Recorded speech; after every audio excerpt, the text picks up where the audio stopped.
السلام علیکم ورحمۃ اللہ تعالی وبرکاتہ نحمدہ ونصلی ونسلم علی سیدنا و مولانا محمد رسولہ النبی الامین المکین الحنین الکریم الرؤوف الرحیم وعلی آلہ الطیبین الطاہرین وصحبہ الکرام المتقین المخلصین وجمیع الاولیاء والصالحین وعلینا معهم اجمعین اما بعد فقد قال اللہ سبحانہ وتعالی فی کلامہ العظیم فاعوذ باللہ من الشیطان الرجیم بسم اللہ الرحمن الرحیم قل ان کنتم تحبون اللہ فاتبعونی یحببکم اللہ ویغفر لکم ذنوبکم واللہ غفور رحیم صدق اللہ مولانا العظیم فقال اللہ سبحانہ وتعالی الی مقام آخر ان اللہ وملائکتہ یصلون علی النبی یا ایھا الذین آمنوا صلوا علیہ وسلموا تسلیما اللہم صلی علی سیدنا محمد وعلی آل سیدنا محمد وبارک وسلم۔ محمد کی محبت دین حق کی شرط اول ہے۔ محمد کی محبت دین حق کی شرط اول ہے۔ اسی میں گر ہو خامی تو سب کچھ نامکمل ہے۔ اسی میں گر ہو خامی تو سب کچھ نامکمل ہے۔ کی محمد سے وفا تو نے تو ہم تیرے ہیں، کی محمد سے وفا تو نے تو ہم تیرے ہیں، یہ جہاں چیز ہے کیا لوح و قلم تیرے ہیں، یہ جہاں چیز ہے کیا لوح و قلم تیرے ہیں۔ زمین و زماں تمہارے لیے، مکین و مکان تمہارے لیے، چنی و چنا تمہارے لیے، بنے دو جہاں تمہارے لیے، دہن میں زباں تمہارے لیے، بدن میں ہے جاں تمہارے لیے، ہم آئے بھی یہاں تمہارے لیے، اٹھیں گے بھی وہاں تمہارے لیے۔ توصیف کا حق ہو کیسے ادا، محبوب دو عالم صلی علی، کرتا ہے ثنا خود جس کی خدا، محبوب دو عالم صلی علی۔ معزز مکرم سامعین و ناظرین محترم، بزم طلباء قدیم و محبان جامعہ نظامیہ جدہ کے زیر اہتمام ماہ ربیع النور اور ماہ میلاد کے موقع پر آقا علیہ الصلاۃ والسلام کی تشریف آوری کے موقع پر ہر سال کی طرح اس سال بھی حضور اکرم سرور دو عالم صلی اللہ تعالیٰ علیہ وآلہ وسلم کی ذات سے محبت اور آقا علیہ الصلاۃ والسلام کی پاکیزہ تعلیمات اور حضور نبی کریم کی سیرت مبارکہ کے مختلف پہلوہات پر علماء کرام کے سلسلے وار خطابات کا آغاز ہو چکا ہے۔ الحمدللہ اصل مقصد یہ ہے کہ حضور اکرم سرور دو عالم صلی اللہ تعالیٰ علیہ وآلہ وسلم کی ذات سے محبت اور حضور نبی کریم صلی اللہ تعالیٰ وسلم کی اسوہ اور تعلیمات پر عمل کی ضرورت کے سلسلے میں، عقیدہ اور اعمال یہ دونوں کے اصلاح کے سلسلے میں یہ ایک ہماری سیریز ایک برساں برس سے چلتے ہوئے آ رہی ہے، اور اسی کا ایک حصہ پروگرام ہمارا آج کا یہ عنوان حضور اکرم سرور دو عالم صلی اللہ تعالیٰ علیہ وسلم کی ذات سے محبت کے سلسلے میں، یعنی محبت رسول اور عشق رسول کے سلسلے میں کچھ باتیں میں آپ کے سامنے بیان کروں گا۔ ویسے تو کائنات کی ہر شے، ہر وہ مخلوق آقا علیہ الصلاۃ والسلام سے بے انتہا محبت فرماتی ہیں۔ انسان تو انسان، چرند بھی ہو، پرند بھی ہو، حیوانات بھی ہو، نباتات بھی ہو، جمادات بھی ہو، حشرات بھی ہو، ہر وہ شے حضور نبی کریم کو جانتی اور پہچانتی ہیں کہ آپ اللہ کے حبیب ہیں، اور اسی طرح جہاں پر ان کو معرفت اور پہچان ہے، اسی طرح حضور نبی کریم صلی اللہ علیہ وسلم کی ذات سے وہ بے انتہا محبت بھی فرمانے والی ہے۔ آئیے میں حضور نبی کریم سرور دو عالم صلی اللہ تعالیٰ وسلم کی جو ذات ہے وہ ایمان کا مرکز و محور ہے، یعنی ایمان کا اگر کوئی مرکز و محور ہے تو وہ ذات مصطفیٰ صلی اللہ تعالیٰ علیہ وسلم ہے، یعنی حضور اکرم سرور دو عالم کی ذات مبارکہ ہے۔ آئیے ناظرین سامعین محترم، قرآن مجید میں اللہ رب العالمین نے بہت سے مقامات پر یعنی حضور اکرم سرور دو عالم کی محبت اور آقا علیہ السلام کی اتباع کے تعلق سے حکم فرمایا۔ اللہ نے قرآن مجید میں فرمایا کہ قل ان کنتم تحبون اللہ فاتبعونی یحببکم اللہ۔ اے حبیب آپ ان سے کہہ دیجئے، قرآن مجید فرقان حمید میں اگر آپ پڑھیں گے اللہ کے کلام کو، اللہ رب العالمین نے کئی مقامات پر یا ایھا الناس کہہ کر کل کائنات انسانی سے اللہ رب العالمین نے خطاب کیا۔ کہیں پر اللہ رب العالمین نے صرف اہل ایمان سے خطاب کرنا چاہا تو وہاں پر اللہ رب العالمین نے فرمایا کہ یا ایھا الذین آمنو، اے ایمان والو۔ تو کہیں پر کل کائنات انسانی سے اللہ نے جب خطاب کرنا چاہا تو فرمایا کہ یا ایھا الناس، خطاب کیا تو کہا یا ایھا الناس، کل کائنات انسانی، اس میں مسلمان بھی ہیں، کافر بھی، تمام کائنات انسانی سے اللہ نے خطاب کیا تو وہاں فرمایا یا ایھا الناس۔ کہیں پر صرف اہل ایمان سے اللہ رب العالمین نے خطاب کیا تو فرمایا یا ایھا الذین آمنو۔ یہ خطاب صرف اللہ رب العالمین کا اہل ایمان سے ہے۔ اور کہیں پر اللہ رب العالمین نے خطاب کیا،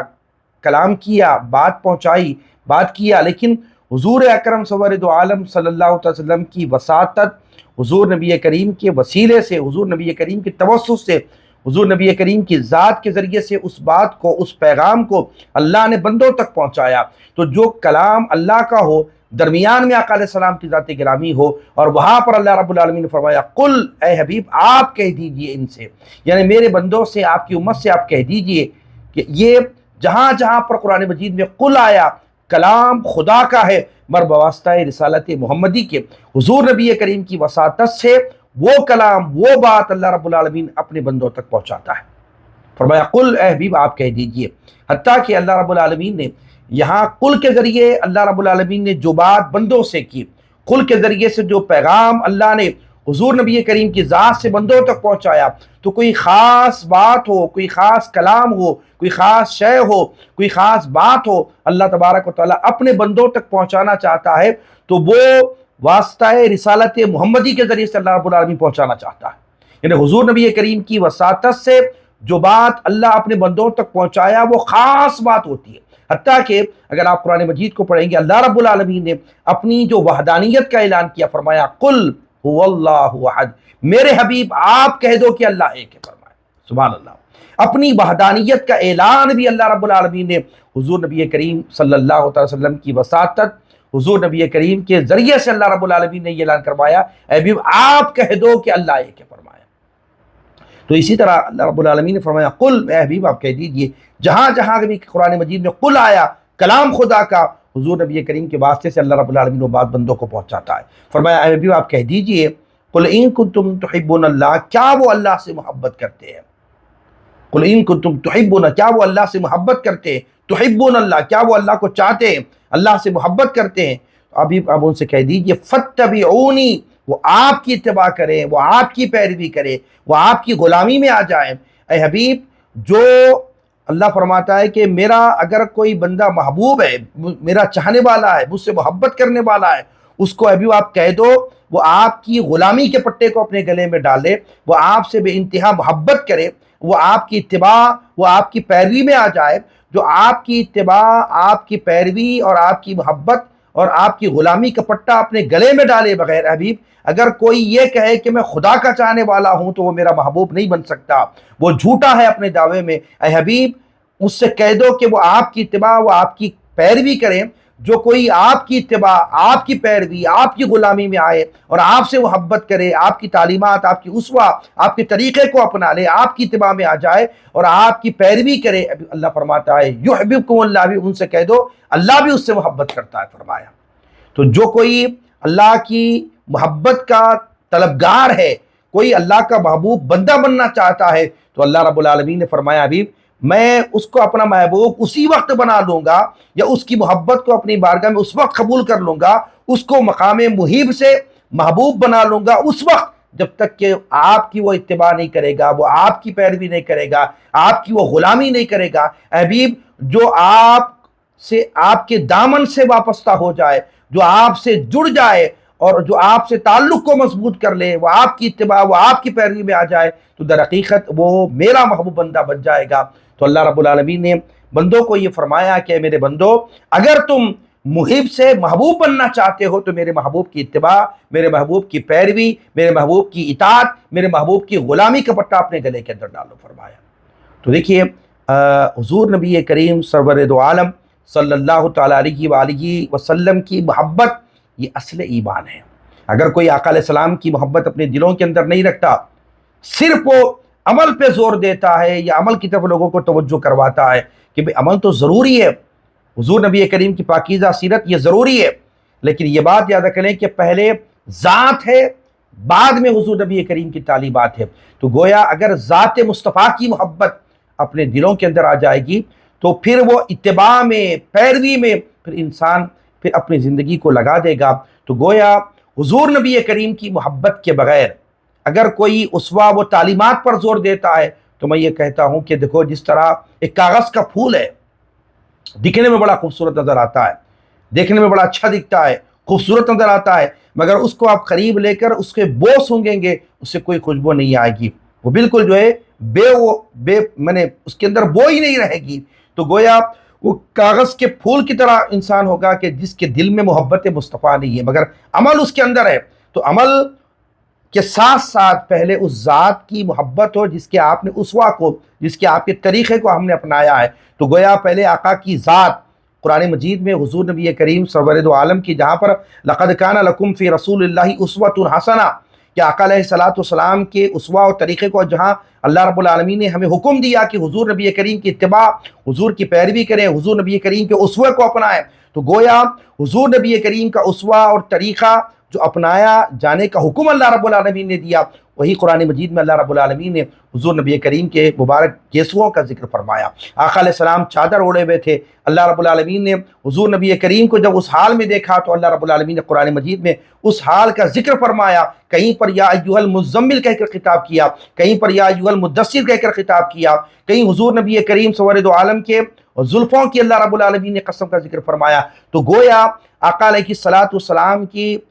یعنی ذات کے وہ پہلوہات اور حضور نبی کریم کے اس عمل کو بھی اللہ رب العالمین نے اپنے کلام مجید فرمایا وما رمیت اذ رمیت ولکن اللہ رمی۔ تو گویا آقا علیہ السلام کی جہاں تعلیمات پر حضور نبی کریم کے اسوہ کو اختیار کرنے کا حکم دیا، وہیں پر اللہ رب العالمین نے قرآن مجید میں حضور نبی کریم کے شمائل کا بھی ذکر فرمایا ہے، حضور نبی کریم کی چادر مبارکہ کا بھی ذکر فرمایا ہے۔ حضور نبی کریم جو چادر کو اوڑے ہوئے تھے، حضور نے اس حال میں حضور کو دیکھا، اللہ رب العالمین نے حضور کو اس حال میں دیکھا تو آقا علیہ السلام سے اللہ رب العالمین نے خطاب کیا اسی چادر کو جو سرکار اوڑے ہوئے تھے۔ تو پتہ یہ چلا کہ حضور نبی کریم کی ذات کی محبت یہ پہلے ہمارے دلوں کے اندر ہونی چاہیے۔ حضور نبی کریم کا اسوہ اور طریقہ تو اپنانا ہی اپنانا ہے۔ کوئی شخص آقا علیہ السلام کا اسوہ اور طریقے کو لیے بغیر،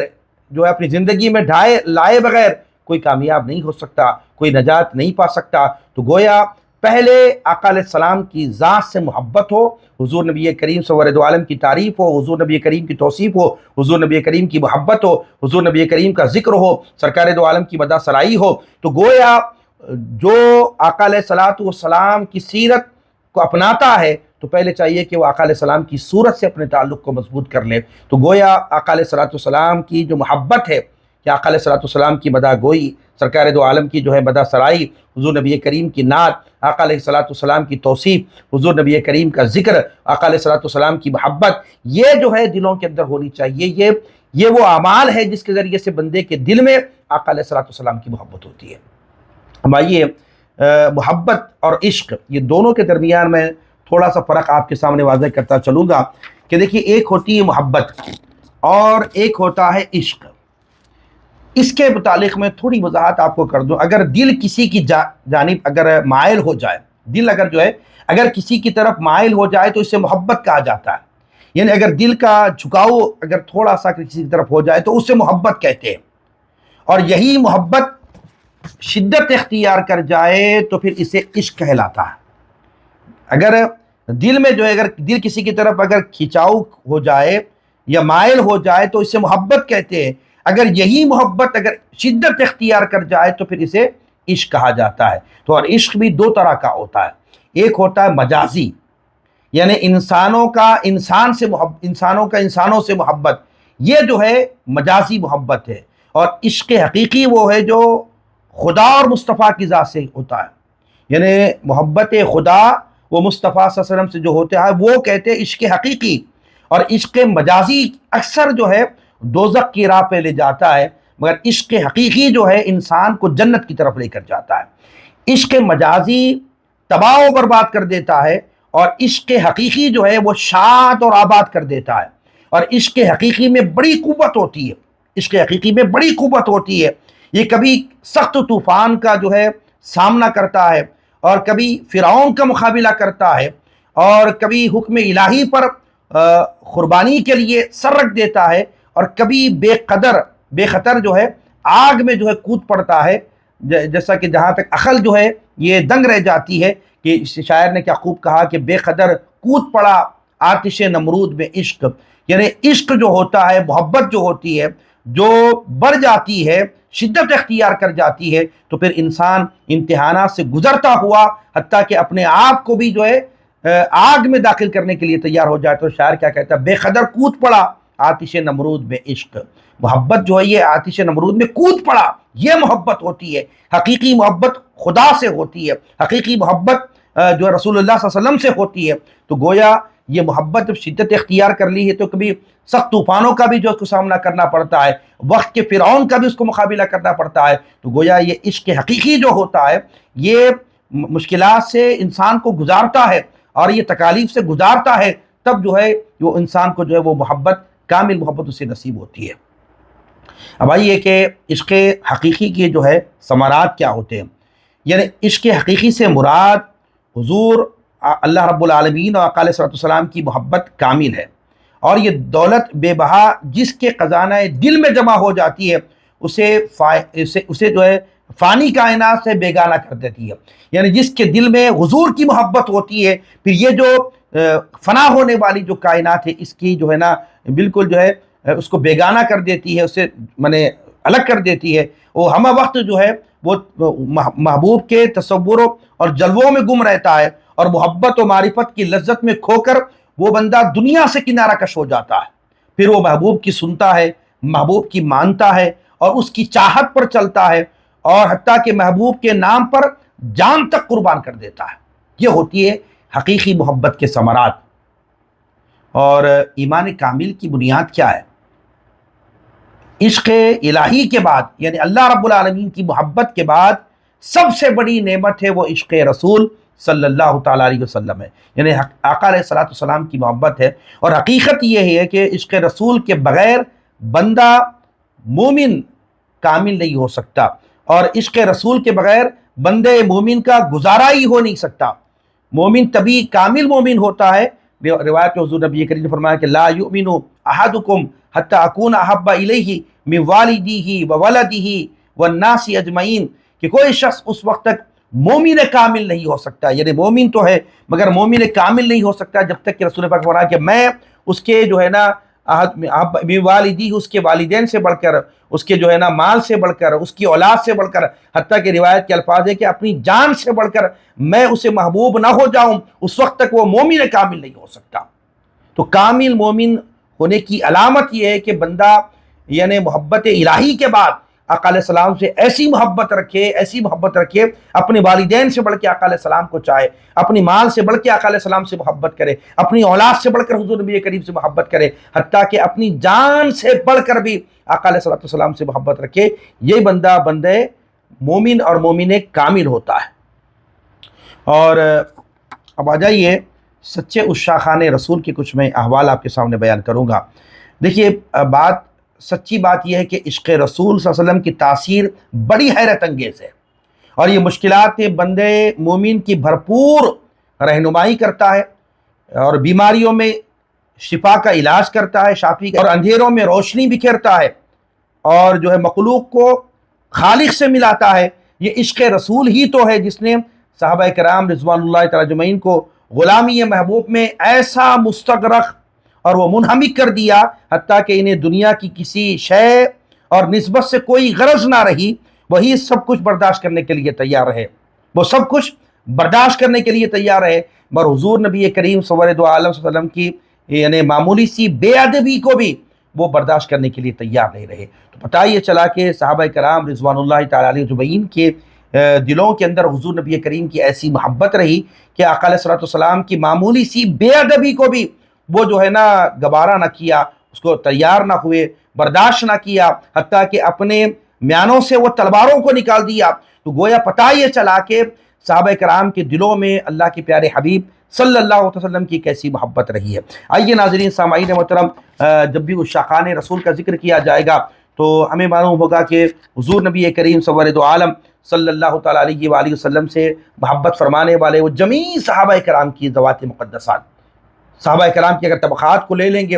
السابقون الاولون کو لے لیں گے، حضور نبی کریم سرور دو عالم صلی اللہ تعالیٰ علیہ وسلم سے محبت فرمانے والے سیدنا ابو بکر صدیق رضی اللہ تعالیٰ عنہ، فاروق اعظم رضی اللہ تعالیٰ عنہ، حضرت عثمان ذو النورین رضی اللہ تعالیٰ عنہ، مولا علی المرتضیٰ شیر خدا سیدنا علی بن ابی طالب کرم اللہ وجہہ رضی اللہ تعالیٰ عنہ، حضور نبی کریم سرور دو عالم کے جو صحابہ کرام ہیں جو سب سے پہلے ایمان لانے والے، ان کی اگر حالات زندگی کو دیکھیں، بعد والوں کی زندگی کو دیکھیں، تمام صحابہ کرام کی زندگیوں کو دیکھیں کہ آقا علیہ الصلوۃ والسلام سے وہ کیسی محبت فرمایا کرتے تھے۔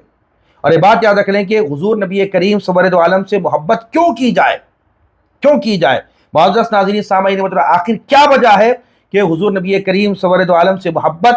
اور حضور نبی کریم سرور دو عالم سے تعلق مضبوط کیوں کیا جائے؟ دراصل یہ بات ہے کہ کسی سے محبت و عشق کی جتنی بھی وجوہات ہو سکتی ہیں اور جتنے بھی اسباب ممکن ہو، وہ تمام بدرجہ اتم حضور نبی کریم سرور دو عالم صلی اللہ علیہ وسلم کی ذات اقدس کے اندر وہ تمام چیزیں موجود ہیں۔ حسن و جمال ہو، زہد یا تقوی ہو،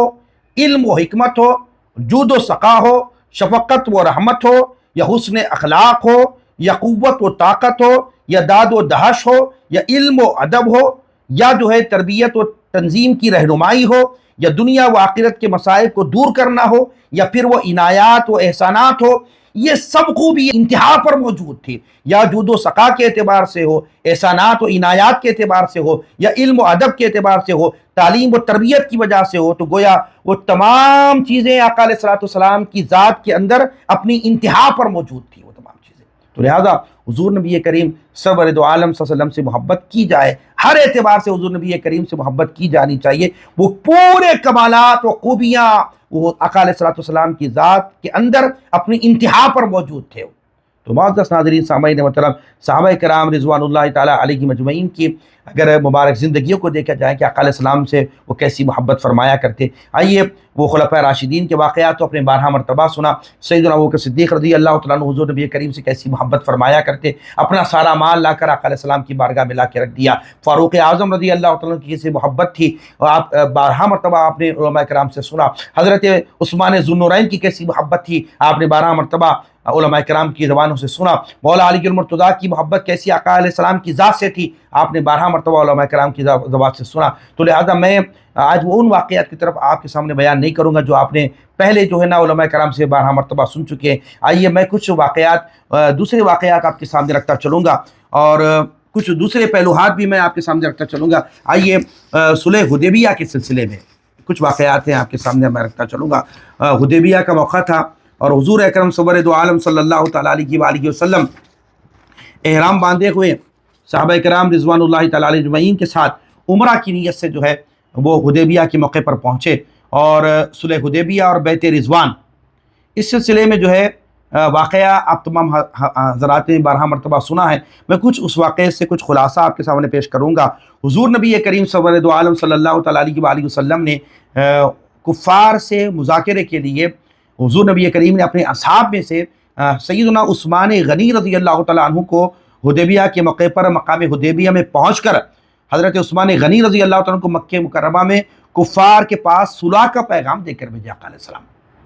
تو کفار مکہ نے جو آپ سے کہا ہے، وہ عثمان ذو النورین سے جو بات چیت ہوئی، جو ڈسکس ہوا تھا، وہ آپ کے سامنے رکھتا چلوں گا۔ آقا علیہ السلام نے حضرت عثمان غنی رضی اللہ تعالیٰ عنہ کو کفار مکہ کے پاس صلح کا پیغام دے کر بھیجا، اس لیے حضرت عثمان غنی رضی اللہ تعالیٰ عنہ اپنی مالداری اور اپنے قبیلے والوں کی جو حمایت وہ پاسداری کی وجہ سے کفار و مشرکین کی نگاہ میں بہت زیادہ معزز تھے۔ یعنی حضور نبی کریم کے صحابہ میں کفار کے نزدیک اگر معزز ترین شخصیت تھی وہ حضرت عثمان غنی رضی اللہ تعالیٰ عنہ تھے، اور اس لیے کفار قریش نے ان پر کوئی سختی نہیں کی۔ اس وقت میں آپ سے گفتگو کے دوران، کیونکہ صحن کعبہ میں بیٹھے ہوئے تھے، حضرت عثمان غنی رضی اللہ عنہ سے انہوں نے کہا کہ ہم محمد رسول اللہ صلی اللہ علیہ وسلم کو، یعنی آپ کے حبیب پاک علیہ الصلوۃ والسلام کو، محمد بن عبداللہ کو ہم ہرگز خانہ کعبہ کے قریب آنے نہیں دیں گے۔ حضرت عثمان غنی رضی اللہ عنہ سے انہوں نے کہا کہ کیونکہ آپ آ چکے ہو، مذاکرہ ہوئی ہے، گفتگو ہو رہی ہے، کیونکہ آپ آ چکے ہو تو لہٰذا آپ خانہ کعبہ کا طواف کر لو، اور آپ جو ہے صفا و مروہ کی صحیح کر لو، ہم آپ کو اجازت دیتے ہیں کہ آپ جو ہے عمرہ کر لو فرمایا۔ لیکن آپ جائیے کہ حضرت عثمان غنی رضی اللہ تعالیٰ عنہ کے جواب پر، وہ جواب ایسا جواب آپ نے دیا ہے کہ وہ جواب کو رشک کو بھی رشک آتا ہے، رشک کو بھی رشک آتا ہے۔ آپ نے فرمایا کیا جواب دیا؟ کیونکہ جب گفتگو ہو رہی تھی اور گفتگو کے بعد اس وقت کفار مکہ نے کہا کہ ہم تو آپ کے نبی کو آنے نہیں دیں گے، آپ کے اصحاب کو آنے نہیں دیں گے، چونکہ آپ آ چکے ہو ہم آپ کو اجازت دیتے ہیں کہ عثمان آپ جو ہے خانہ کعبہ کا طواف بھی کر لیں، صفا و مروہ کی صحیح بھی کر لیں، آپ کے لیے ہم اجازت دیتے ہیں، آپ کر لیں، آپ عمرہ کر لیں، آپ جو بھی کرنا ہے۔ لیکن حضرت عثمان غنی نے فرمایا خدا کی عزت کی قسم ابھی تک آپ نے ہمارے ایمان کو نہیں سمجھا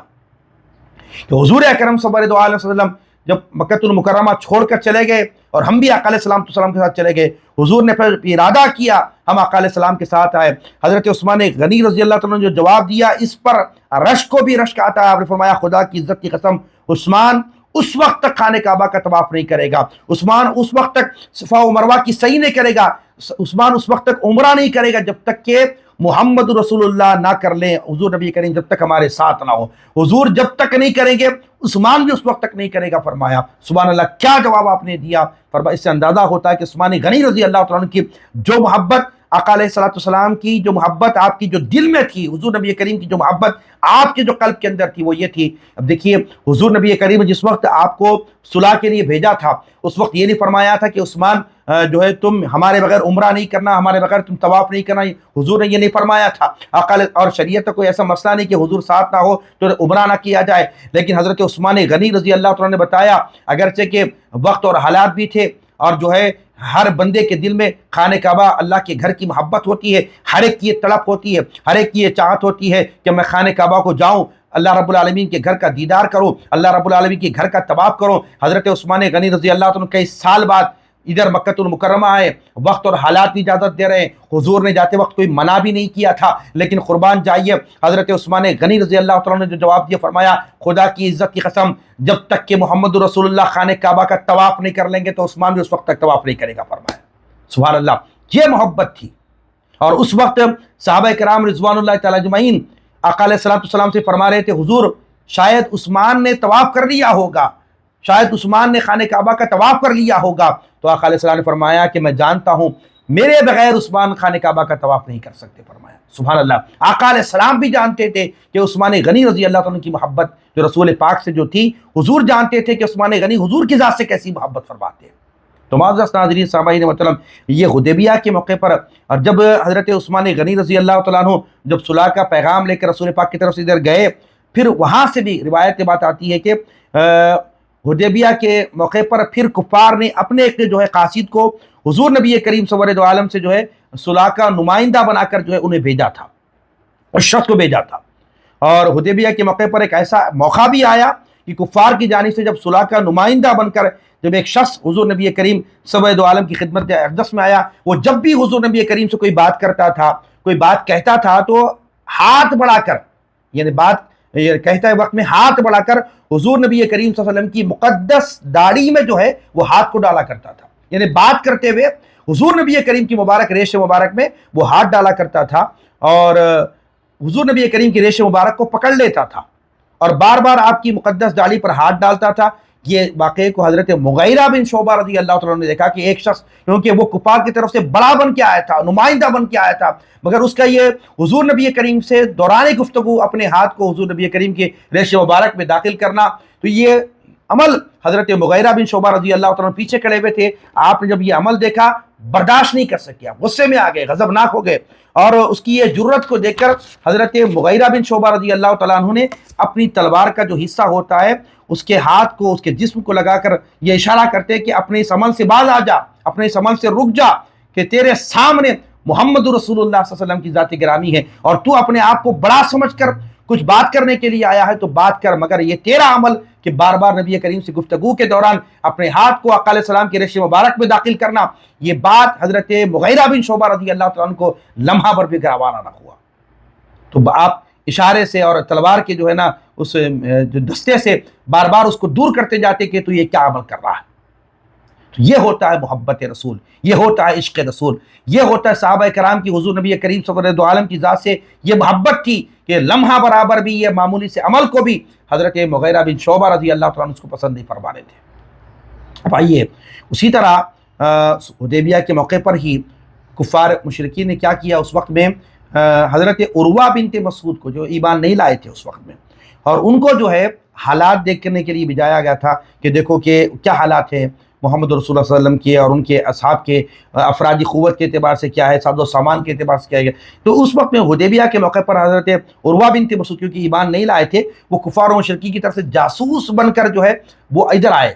اور آ کر دیکھا کہ آقا علیہ الصلوۃ والسلام وضو فرما رہے ہیں اور صحابہ کرام رضوان اللہ حضور نبی کریم کے گرد و نواح جمع ہیں۔ حضور نبی کریم وضو فرماتے ہیں، اپنے مبارک ہاتھوں کو دھوتے ہیں، جو پانی آقا علیہ السلام کے ہاتھوں سے لگتا تھا وہ پانی نیچے گرنے نہیں دیتے تھے، صحابہ کرام اپنے ہاتھوں میں سے لے لیتے اور اپنے چہروں پر اپنے جسموں پر مل لیا کرتے، اور جس کو پانی نصیب نہ ہوتا تو جن صحابہ کو پانی مل چکا تھا وہ جو تری ہوتی تھی، وہ کچا پن ہوتا تھا، اس سے اپنے چہروں کو مس کر دیا کرتے یا اپنے ہاتھ کو لگا کر وہ تری کو حاصل کرنے کی وہ کوشش کیا کرتے تھے۔ یہ سارا عمل حضرت عروہ بنت مسعود کیونکہ ایمان نہیں لائے تھے، جب آپ نے یہ جو ہے اس واقعے کو دیکھا اور آپ فرماتے ہیں عروہ بنت مسعود میں نے دیکھا کہ حضور نبی کریم صلی اللہ علیہ وسلم جب وضو فرما رہے ہیں اور ناک سے نکلنے والی رطوبت کو جب وہ پھینکتے ہیں تو اللہ کی عزت کی قسم وہ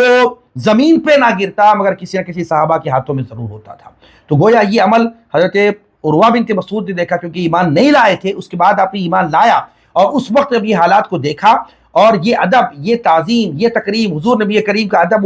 یعنی حضور نبی کریم کی جو تعظیم اور ادب صحابہ کرام بجا لا رہے تھے اور حضور نبی کریم سرور دو عالم کی ایسی محبت صحابہ کرام کے دلوں کے اندر تھی، عروہ بنت مسعود جب پلٹ کر جب اپنے قبیلے کی طرف آئے، لوگوں کو جواب دینے کے لیے آئے، لوگوں کو اطلاع دینے کے لیے آئے، اور اس وقت کفار مکہ نے پوچھا کہ تم حدیبیہ سے آ رہے ہو، کیا معاملہ ہے؟ تو اس وقت عروہ بنت مسعود نے فرمایا خدا کی عزت کی قسم میں بڑے بڑے بادشاہوں کے درباروں میں گیا، قیصر و کسریٰ ایسے بڑے بڑے بادشاہوں کے درباروں میں میرا جانا ہوا اور ان بادشاہوں کی تعظیم، ان کی رعایا، ان کے لوگوں کو میں نے کرتے ہوئے دیکھا، مگر خدا کی عزت کی قسم جو تعظیم، جو ادب، جو محبت میں ادھر دیکھ کر آ رہا ہوں کہ آقا علیہ السلام کے وہ صحابہ، وہ جانثار صحابہ اور وہ صحابہ حضور نبی کریم کے وہ اصحاب، آقا علیہ السلام کی ایسی محبت ان کے دلوں کے اندر ہے، حضور کی تعظیم، حضور کی تکریم، حضور کا ادب ایسا ان کے دلوں کے اندر ہے، میں اپنی آنکھوں سے دیکھ کر آیا ہوں کہ وہ محمد رسول اللہ صلی اللہ علیہ وسلم کے وضو کے پانی کو زمین پر گرنا انہیں گوارا نہیں ہے، انہیں جو اس بات کو گوارا نہیں کرتا کہ حضور نبی کریم کے یہ پانی جو حضور کے جسم سے لگا، حضور کے چہروں سے لگا، وہ پانی نیچے گرنا انہیں گوارا نہیں۔ تو عروہ بنت مسعود کہتے ہیں ایسی محبت میں دیکھ کر آیا ہوں، کیا وہ لوگ حضور نبی کریم کے وہ اصحاب کہ اپنے نبی کے خون کو زمین پر گرنا برداشت کر سکیں گے؟ فرمایا اللہ اکبر، جب پانی کے خطرات کو زمین پر گرنا انہیں گوارا نہیں ہے تو گویا نبی کے خون کے خطرات کو زمین پر جو کیسے گرنے دیں گے؟ فرمایا، اور انہوں نے عروہ بنت مسعود نے فرمایا اے کفار و مکہ سنو، کان کھول کر سن لو، تم مسلمانوں کو کبھی شکست نہیں دے سکتے، تم کامیاب نہیں ہو سکتے مسلمانوں پر، کیونکہ میں نے وہ تعظیم و تکریم ان کے دلوں میں رسول پاک اپنے نبی کی وہ تعظیم و تکریم کو دیکھا۔ تو فرمایا اس وقت آپ نے یہ واقعے کے بعد حضرت عروہ بنت مسعود رضی اللہ تعالیٰ عنہ کلمہ پڑھ کر اسلام میں داخل ہو گئے۔ تو معزز ناظرین سامعین محترم، یہ دیکھیے حضور نبی کریم کی جو محبت صحابہ کرام کے دلوں میں کیسی تھی، دیکھیے وضو کے قطرات، وضو کے پانی کو زمین پر گرنا گوارا نہ ہوا، یہ محبت آقا علیہ السلام کی جو محبت تھی صحابہ کرام کے دلوں کے اندر تھی، تمام صحابہ کے قلوب کے اندر یعنی آقا علیہ السلام کی محبت تھی، حضور نبی کریم کے ادب، تعظیم، تکریم، محبت تمام صحابہ کے دلوں کے اندر تھا۔ اب آئیے اسی طرح اسی وقت میں جب بات چیت کے دوران پھر ایک صلح نامہ لکھا گیا تھا حدیبیہ کے موقع پر، اور یہ صلح نامہ جس وقت لکھا گیا تھا جو ساری جو باتیں طے ہوئی وہ ہونے کے بعد آخر میں یہ بات لکھی گئی کہ ھذا ما کاتب علیہ محمد رسول اللہ صلی اللہ علیہ وسلم، یہ ساری باتیں جو ہے جو صلح کے بعد لکھی گئی ہے یہ محمد رسول اللہ صلی اللہ تعالی وسلم کی جانب سے، اور یہ صلح نامہ لکھنے والے مولا علی المرتضیٰ شیر خدا رسول پاک صلی اللہ علیہ وسلم نے آپ سے وہ صلح لکھوایا تھا۔ شیخ الاسلام والمسلمین بانی جامعہ علیہ رحمۃ اللہ کی کتاب انوار احمدی میں لکھتے ہیں کہ آقا علیہ السلام نے یہ صلح حضرت جو بات طے ہوئی اور اس کو لکھوایا تو مولا علی المرتضیٰ نے اپنی دوات اور قلم سے نے رسول پاک کے کہنے پر آپ نے وہ سارا صلح لکھوا، اور اس کے بعد آخر میں لکھا کہ یہ خط، یہ ساری کتابت محمد رسول اللہ صلی اللہ علیہ وسلم کی جانب سے۔ تو جب کفار مکہ نے جب یہ صلح کو دیکھا، اور جس کو کفار مکہ نے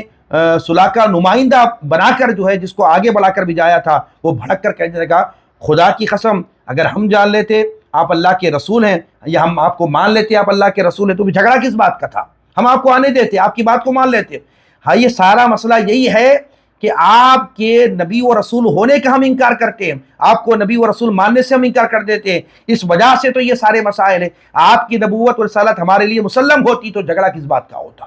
یہ کتابت کے بعد، یہ صلح کے بعد، یا آخر کے جو جملے ہیں کہ یہ محمد رسول اللہ صلی اللہ علیہ وسلم کی طرف سے ہے، تو اس شخص نے کہا کہ دیکھیے ہمیں یہ گوارا نہیں ہے کہ آپ محمد رسول اللہ اللہ کے رسول ہیں، ہمیں یہ قبول ہی نہیں ہے۔ آپ ایک کام کریں کہ یہ ساری جو باتیں صلح کی لکھی گئی، جو باتیں طے ہو گئی، آخر میں یہ جو جملے ہیں کہ محمد رسول اللہ کی طرف سے، اس کو نکال دیا جائے، اس جگہ پر محمد بن عبداللہ لکھ دیا جائے۔ تو حضور اکرم صلی اللہ علیہ وسلم نے فرمایا خدا کی قسم میں محمد رسول اللہ بھی ہوں، میں محمد بن عبداللہ بھی ہوں۔ فرمایا سبحان اللہ، یہ بات ہے کہ تم لوگ میری رسالت کو جھٹلاتے ہو۔ یہ کہہ کر آپ نے حضرت مولا علی المرتضیٰ شیر خدا سیدنا علی بن ابی طالب سے فرمایا کہ اے علی، تو محمد رسول اللہ کی جگہ پر محمد بن عبداللہ، یعنی عبداللہ کے بیٹے، یہ لکھ دو۔ فرمایا تو حضرت علی کرم اللہ میں آگے بڑھ کر حضور نبی کریم کی بارگاہ میں بصد ادب احترام عرض کیا، یا رسول اللہ صلی اللہ علیہ وسلم میں وہ شخص نہیں ہوں جو آپ کا نام لکھ کر مٹا سکوں۔ فرمایا اللہ اکبر۔ اب دیکھیے حکم تھا رسول پاک کا، علی یہ میں نے جو بھی صلح کے معاملات تھے لکھوایا، اور یہ آخر میں یہ بھی لکھوایا کہ یہ میری طرف سے ہے، اور رسول پاک حکم دے رہے ہیں علی کو، علی یہاں پر محمد رسول اللہ کو نکال کر محمد بن عبداللہ کو لکھ دو۔ فرمایا حضرت علی فرماتے حضور میں وہ نہیں ہوں جو آپ کا نام لکھ کر مٹا دوں۔ فرمایا حضرت علی تیار نہیں ہوئے، حکم تھا رسول اللہ کا، سرکار فرما رہے ہیں کہ علی محمد رسول اللہ کو مٹا کر محمد بن عبداللہ لکھ دو، لیکن حضرت علی فرماتے حضور کے حکم کو علی نے نہیں مانا کہ آپ نے حکم رسول، جب قرآن کیا کہتا ہے، شیخ الاسلام بانی جامعہ امام انوار اللہ فاروقی علیہ رحمۃ اللہ کی کتاب انوار احمدی میں لکھتے ہیں، قرآن اللہ فرماتا ہے وما آتاکم الرسول فخذوہ وما نہاکم عنہ، میرے حبیب جو حکم دے اسے کرو، جسے منع کرے وہ رک جائے۔ حضور حکم دے رہے ہیں کہ علی محمد رسول اللہ کو مٹا کر، اس کو ہٹا کر محمد بن عبداللہ لکھ دو۔ حضرت علی کرم اللہ کریم جو ہے آپ رسول پاک کے حکم کی تعمیل نہیں کر رہے ہیں، کیونکہ آپ نے رسول پاک کے حکم پر اگر کسی کو فوقیت دیا ہے وہ ادب کو دیا ہے، احترام کو دیا۔ فرمایا حضور کی محبت تھی، حضور کا ادب و احترام، تو فرمایا حضور میں وہ نہیں ہوں جو آپ کا نام لکھ کر مٹا سکوں۔ آخر میں حضور نبی کریم سرور دو عالم صلی اللہ علیہ وسلم نے خود اپنے دست مبارک سے محمد بن عبداللہ لکھ کر انہیں عطا فرمایا۔ تو معزز ناظرین سامعین محترم، اگر آپ پڑھیں گے تو یہ واقعات حدیبیہ کی، ان واقعات کو بھی آپ دیکھ لیں گے تو معلوم ہوگا کہ کیسی محبت تھی صحابہ کرام کی، کہ حضور نبی کریم کی محبت ان کے دلوں کے اندر کیسی تھی۔ اور یہ واقعات خالی حدیبیہ کے میں آپ کے سامنے رکھ رہا ہوں، عثمان ذو النورین کی محبت کو آپ دیکھ لیں، حضرت مغیرہ بن شعبہ کے احوال کو آپ دیکھ لیں، حضرت عروہ بنت مسعود کے حالات کو دیکھ لیں، حضرت مولا علی المرتضیٰ کی محبت کو دیکھ لیں۔ یہ چاروں روایات آپ کو حدیبیہ سے متعلق مل رہے، بتا رہے ہیں صحابہ کرام کہ ہم رسول پاک سرور دو عالم سے کیسی محبت کرتے ہیں۔ بار بار کفار مکہ کے سامنے آقا علیہ السلام کی محبت کے اظہار یہ صحابہ کرام رضوان اللہ تجمعین کی ذات اس وقت فرما رہی ہے۔ تو معزز ناظرین سامعین محترم، اس کے علاوہ بہت سارے واقعات حضرت نبی کریم سرور دو عالم کی محبت کے، عظمت کے واقعات جو ہے صحابہ کرام کے دلوں کے اندر کیسے رہے۔ اب خلاصہ کلام کے طور پہ ایک دو باتیں مزید وضاحت کر کے اپنی گفتگو کو ختم کروں گا۔ حضور نبی کریم سرور دو عالم جب ہجرت فرما کر مدینہ پاک تشریف لائے، اور حضور نبی کریم سرور دو عالم صلی اللہ علیہ وسلم کے جو ہے نا مہمان بنانے کے لیے صحابہ کرام کی، انصار صحابہ کی خواہش تھی کہ حضور ان کے گھر مہمان بن کے رہیں، حضور ان کے گھر مہمان بن کے رہیں۔ تو سب نے جو ہے حضور نبی کریم کی بارگاہ میں معروضہ پیش کیا کہ وہ حضور کے مہمان بن کے رہ جائیں۔ تو آقا علیہ السلام کو فیصلہ کرنے کا جب معاملہ آیا تو حضور نے فرمایا کہ میں جس جگہ پر جس کے گھر میں ٹھہروں گا یہ فیصلہ میں نہیں کروں گا، بلکہ میری یہ اونٹنی نہیں کرے گی، فرمایا ناقہ کرے گی، کیونکہ حضور نے فرمایا ناقۃ مامور من اللہ، یہ ناقہ جو میری اونٹنی ہے یہ اللہ کے حکم سے چلتی ہے، یہ جس گھر کے میں جا کے بیٹھ جائے گی، جس کے مکان میں جا کے بیٹھ جائے گی، جس کے جہاں پہ بیٹھ جائے گی، میں اسی کے گھر مہمان بن کے رہوں گا۔ تو آقا علیہ السلام نے اس وقت اپنی اونٹنی کو چھوڑ دیا اور یہ اونٹنی چلتی گئی. تمام صحابہ کرام کی خواہش تھی کہ ناقہ جو اللہ کے حکم سے چلتی ہے وہ ان ہر صحابی کی خواہش تھی کہ وہ میرے گھر میں داخل ہو جائے، وہ میرے گھر میں داخل ہو جائے، وہ میرے گھر میں داخل ہو جائے. لیکن اونٹنی چلتی چلتی چلتی سیدھے حضرت ابو ایوب انصاری رضی اللہ تعالیٰ عنہ کے گھر جو ہے وہ اونٹنی جا کر بیٹھ گئی. تو آقا علیہ الصلوۃ والسلام نے اعلان فرمایا کہ میں اب اسٹے کروں گا، میں قیام کروں گا، اور جو میری مہمان نوازی کرنے والے ہوں گے وہ حضرت ابو ایوب انصاری رضی اللہ تعالیٰ عنہ. حضرت ابو ایوب انصاری رضی اللہ تعالیٰ عنہ حضور کی مہمان نوازی کی. پہلے تو حضرت ابو ایوب انصاری نے چاہا کہ جو ہے حضور نبی کریم صلی اللہ علیہ وسلم کو اپنے مکان کے بالا خانے اوپر کے جو حصے کی جو منزل ہوتی ہے وہاں پر حضور نبی کریم کا قیام ہو، حضور نبی کریم کا وہاں اسٹے ہو. لیکن پھر آپ نے خیال کیا کہ آقا علیہ الصلوۃ والسلام سے لوگ ملنے کے لیے آئیں گے تو لہٰذا ایک تکلیف کا معاملہ ہوگا، بار بار حضور کو اوپر چڑھنا پھر نیچے آنا ہوگا. تو لہٰذا حضرت ابو ایوب انصاری رضی اللہ عنہ نے کیا کیا، حضور آپ جو ہے نیچے قیام فرمائیں، میں اوپر چلے جاتا ہوں. اب یہاں پر سیرت میں بڑی بہترین بات میں آپ کے سامنے رکھتا چلوں گا. حضرت ابو ایوب انصاری رضی اللہ تعالیٰ عنہ کو یہ سعادت آپ کو حاصل رہی کہ آپ نے حضور نبی کریم کی مہمان نوازی فرمائی. آقا علیہ السلام کو اپنے یعنی حضور نبی کریم نے اپنے فضل و کرم سے آقا علیہ السلام نے ان کے گھر کو زینت بخشی. اور حضرت ابو ایوب انصاری رضی اللہ عنہ کے لیے بڑی سعادت مندی کی بات رہی. ایک واقعہ آپ کے جو ہے نا اس دوران کا جو کتب کے اندر یہ واقعہ موجود ہے کہ حضرت ابو ایوب انصاری رضی اللہ تعالیٰ عنہ کی زوجہ، رات کا وقت تھا، نبی کریم صلی اللہ علیہ وسلم نیچے آرام فرما رہے تھے، اوپر کا جو حصہ تھا وہاں پر حضرت ابو ایوب انصاری رضی اللہ تعالیٰ عنہ، سردیوں کا موسم، بڑی سخت سردی.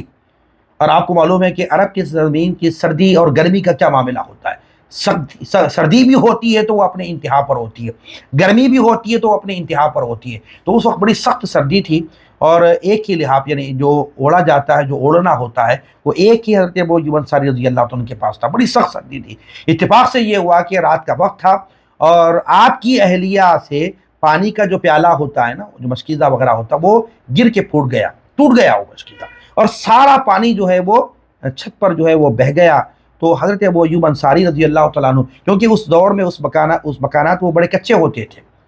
ہوتے تھے، پانی کے جذب ہونے کے بعد نیچے بالوں پر پانی کے گرنے کا امکان زیادہ ہوتا ہے کیونکہ کچے مکانات تھے. حضرت ابو ایوب انصاری رضی اللہ عنہ پانی کا جو پیالہ وہ مشکیزہ وغیرہ جو پھوٹنے کے بعد آپ کے پاس جو ایک ہی لحاف تھا جس کو آپ اوڑھا کرتے تھے، لیکن آپ نے اس خیال سے کہ کہیں وہ پانی جو ہے جو نیچے گرا ہے وہ جو چھت سے پھر کہیں آقا علیہ السلام کے لیے تکلیف کا باعث نہ بن جائے، حضور نبی کریم پر جو ہے وہ پانی نیچے نہ اتر جائے. تو لہٰذا آپ نے کیا کیا، اپنی اس لحاف سے، اپنی وہ جو ہے اوڑھنے سے وہ پورا اس کو جو ہے ڈال کر گیلا کر کے اس کو یعنی تاکہ وہ پانی جو ہے جذب ہو جائے اس اوڑھنے کے اندر تاکہ جو آپ اوڑھا کرتے تھے اس کے اندر پانی جذب ہو جائے، کہیں پانی زمین سے نیچے نہ اترے، چھت سے نیچے نہ اترے، حضور نبی کریم کو کوئی تکلیف نہ ہو. حتیٰ کہ جو ہے جب آپ نے اپنا اس اوڑھنے کو پانی پہ ڈال دیا وہ اس قدر تر ہو گیا، اس قدر وہ بھیگ گیا، آپ اس کو اوڑھ نہیں سکے، حتیٰ کہ ساری رات ایسی سخت سردی میں بیٹھے رہے. لیکن یہ جو ہے گوارا نہ کیا کہ یہ کچھ پانی حضور نبی کریم کی جو ہے نا یعنی آپ کی چھت سے نیچے نہ گر جائے، حضور کو کوئی تکلیف نہ ہو. آپ نے اس وقت میں سخت سردی میں آپ بیٹھے رہے لیکن سردی کو برداشت کیا، مگر وہ پانی کو چھت سے نیچے اترنے نہ دیا. یہ محبت کی حضرت ابو ایوب انصاری رضی اللہ تعالیٰ عنہ کی. آئیے ایک آخری روایت بیان کر کے اپنی گفتگو کو ختم کروں گا، یعنی کیونکہ مدینہ پاک کے کچھ واقعات، کیونکہ رسول پاک کی تشریف آوری کے بعد حضور نبی کریم کے صحابہ میں ایک صحابی تھے حضرت ابو دحدہ انصاری رضی اللہ تعالیٰ عنہ. وہ جو ہے مسئلہ ایک ایسا رہا کہ حضور نبی کریم کی خدمت اقدس میں دو شخص آئے. ایک جوان آیا، اس نے عرض کیا کہ حضور معاملہ دراصل یہ ہے کہ میرے اور ان کے دو لوگ آئے حضور کی بارگاہ میں. تو ایک شخص نے حضور کی بارگاہ میں عرض کیا کہ یا رسول اللہ صلی اللہ علیہ وسلم، یہ دونوں کے ہماری زمینیں ہیں، باغات وغیرہ ہیں، حضور میں اپنا حصے سے دیوار اٹھانا چاہتا ہوں اور ان کا حصہ میرے باغ سے لگا ہوا ہے، اور دراصل بات یہ حضور کہ میں اپنی دیوار کو کنسٹرکشن کر رہا ہوں، تعمیر کر رہا ہوں. تو دوران دیوار کے ایک کھجور کا درخت ہے ان کا، جو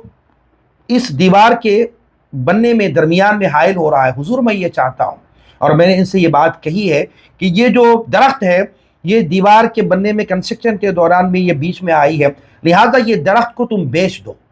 میں خریدنے کے لیے تیار ہوں، اور جو قیمت ہے تو وہ جو ہے وہ قیمت دینے کے لیے تیار ہوں. مگر حضور یہ نہیں مان رہے، وہ درخت ان کا ہے مگر یہ میری جو دیوار ہے اس کی تعمیر کے درمیان میں آ رہا ہے. حضور میں یہ چاہتا ہوں کہ اس کو خرید لو، اس کی جو قیمت ہے وہ ان کو ادا کر دو، لیکن یہ دینے کے لیے تیار نہیں ہے. آقا علیہ السلام نے وہ انصار جو جوان تھے ان کی بات سنی اور دوسرے شخص سے کہا کہ دیکھو یہ درخت تو تمہارا ہے، اب یہ شخص چاہتا ہے کہ یہ درخت تم سے لے لے، اب چاہو تو تم یہ درخت جو ہے اس کو ایسے ہی دے دو، اللہ کی رضا کی خاطر دے دو ایسے ہی، یا تو اگر تم چاہتے ہو تو اس کی قیمت لینا چاہتے ہو، وہ قیمت دینے کے لیے بھی تیار، قیمت لے لو اس کی۔ پر وہ شخص نے جواباً کہا حضور میں یہ اس کے لیے تیار نہیں ہوں، نہ میں دے سکتا ہوں، نہ میں اس کو بیچنا چاہتا ہوں۔ آقا علیہ السلام نے کچھ دیر بعد فرمایا کہ تم اس سے قیمت لے لو، یعنی تم جو ہے اس درخت کی قیمت لے لو اور اس کو یہ درخت دے دو، کیونکہ اس کی دیوار کی تعمیر کا مسئلہ ہے، یہ بنا لے گا اس کو۔ آقا نے فرمایا، آگے فرمایا کہ اگر تم اس کی قیمت لے کر بھی ایک درخت تم جو چھوڑ رہے ہو اس کے لیے اس کی قیمت بھی لے رہے ہو، اللہ تبارک و تعالیٰ اس کے عوض تمہارے لیے جنت میں ایک درخت لگائے گا۔ سبحان اللہ، ایسا درخت ہوگا جنت کا وہ، یعنی درخت کو رسول پاک نے ان کو اس طرف توجہ دی اور اس طرف ان کو تیار کرنا چاہا کہ تم اس درخت کو بیچ کر قیمت بھی لے لو۔ مزید آقا علیہ السلام نے فرمایا کہ اللہ تبارک و تعالیٰ تمہارے لیے جنت میں ایک درخت لگائے گا، وہ درخت اتنا سایہ، اتنا اس کا اتنا طویل ہوگا، اتنا بڑا ہوگا، اگر تم 100 سال تک بھی اگر چلتے رہو گے اس درخت کا جو سایہ ہے وہ ختم نہیں ہوگا۔ فرمایا اللہ اکبر، وہ جو سایہ ہے وہ ختم نہیں ہوگا فرمایا۔ مگر اس کے باوجود بھی وہ شخص تیار نہ ہوئے، اور صحابہ کرام رضوان اللہ حضور نبی کریم کی مجلس میں تھے اور سب یہ واقعے کو، یہ منظر کو دیکھ رہے تھے، حضور کی گفتگو کو سن رہے تھے، اور وہ شخص نہ دے رہا تھا اس کو بھی حیرت سے دیکھ رہے تھے، حتیٰ کہ ابو دحدہ انصاری رضی اللہ تعالیٰ عنہ یہ صحابی اٹھے اور جا کر اس شخص سے یہ کہا کہ اس شخص سے گفتگو سے پہلے آقا علیہ السلام کی خدمت اقدس میں حاضر فرمایا حضور یہ تو بیچنے کے لیے تیار ہے، اگر میں اس کو کسی طرح راضی کر لوں، اس کو تیار کر لوں، وہ درخت اس کو دے دے، تو کیا یہ جو بشارت ابھی آپ حضور نے ان کو آپ نے ان کو عطا فرمائی ہے کہ اس کے بدلے اللہ تبارک و تعالیٰ جنت میں ایک درخت دے گا اور اتنا بڑا طویل سایہ ہوگا کہ 100 سال تک بھی چلے گا، وہ سایہ ختم نہیں ہوگا، حضور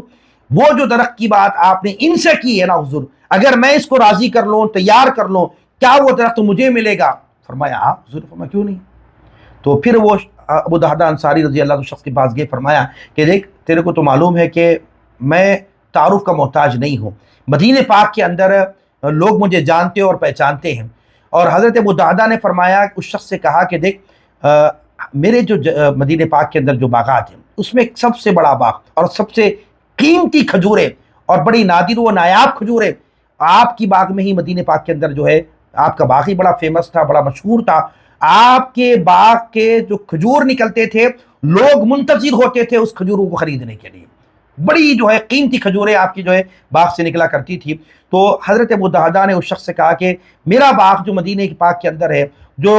تعارف کا محتاج نہیں ہے، لوگ میرے باغ کی کھجوریں کھانا خریدنا پسند کرتے ہیں۔ تو اس وقت فرمایا حضرت ابو دحدہ انصاری رضی اللہ تعالیٰ عنہ نے کہ تجھے معلوم بھی ہے اس باغ کے اندر 600 کھجوروں کے درخت ہیں۔ کتنے؟ 600 کھجوروں کے درخت ہیں، اور اسی باغ کے اندر ایک بڑا مکان بھی ہے، ایک محل کے جیسا بڑا خوبصورت عالیشان مکان ہے۔ تو اس شخص نے کہا میں جانتا ہوں وہ دادا، کون نہیں جانتا کہ مدینہ پاک کے اندر جو باغ ہے سب سے بڑا باغ آپ ہی کا ہے، 600 کھجوریں بڑی نادر و نایاب اور قیمتی کھجوروں کے درخت آپ کے باغ کے اندر ہے، اور جو مکان اس باغ کے اندر بنا وہ بھی بڑا جو ہے نا بڑا مکان ہے، اور بڑا جو ہے نا اس کے اندر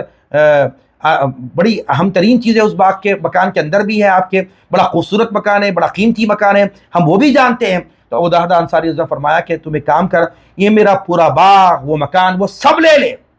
بس وہ ایک کھجور کا جو درخت کا مسئلہ ہے، بس وہ کھجور کے درخت کے جو معاملہ ہے اس کو مجھے مالک بنا دے، فرمایا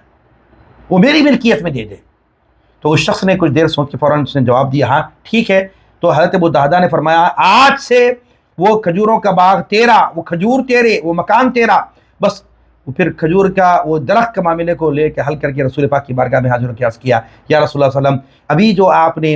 ابھی بتایا تھا وہ کھجور کا درخت جنت میں اللہ رب العالمین لگا دے گا، حضور کیا وہ درخت مجھے عطا کر دیا گیا ہے؟ تو رسول پاک نے فرمایا کہ اے ابو دحدہ وہ ایک درخت کے بدلے وہ ایک درخت کی بات میں نے کی تھی، لیکن میں نے دیکھا کہ تو نے اس ایک کھجور کے درخت کو خریدنے کے لیے اپنے بڑے قیمتی 600 کھجوروں کے درخت کا باغ تم نے اس شخص کو دے دیا۔ اللہ تبارک و تعالیٰ اتنے کھجوروں کے درخت تیرے لیے اللہ رب العالمین جنت میں لگا دے گا، فرمایا سبحان اللہ۔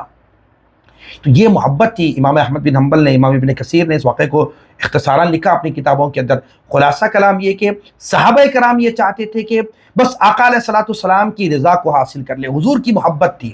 آقا علیہ الصلوۃ والسلام کی ایسی محبت ان کے اندر تھی کہ وہ کسی نہ کسی طریقے سے آقا علیہ السلام کو اپنے حق میں راضی کرنا چاہتے تھے، راضی کرنا چاہتے تھے۔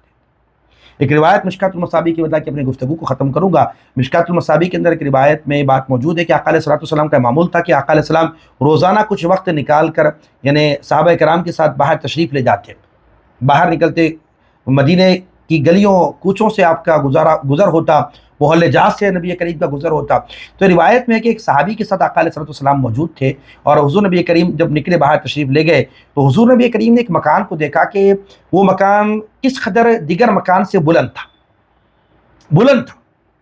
اور اس زمانے میں اس دور میں اس طرح مکانوں کو بلند کرنا، بڑی بڑی عمارتوں کی تعمیر کرنا، یہ جو ہے اس وقت کا یہ عمل رائج نہیں تھا، اور صحابہ کرام کے مکانات بڑے کچے تھے اور ایک ہی لیول کے بنا کرتے تھے، اونچے ایسے مکانات کی تعمیر اس دور میں نہیں تھی۔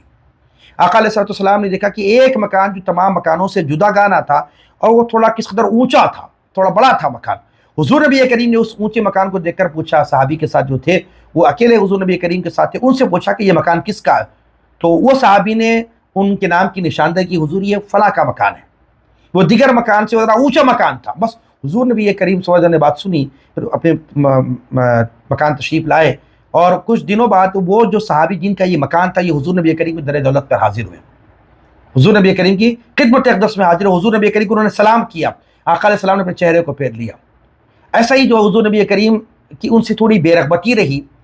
اور آقا علیہ السلام نے اپنے چہرے مبارک کو پھیر لیا، اور حضور نبی کریم کی ایسی بظاہر ناراضگی ان کو گوارا نہ ہوا، ان کو بے چین و بے قرار کر کے رکھ دیا، ان کو سمجھ نہیں آیا کہ آقا علیہ السلام مجھ سے ناراض کیوں ہیں، مجھ سے اپنے چہرے کو کیوں پھیر لیا۔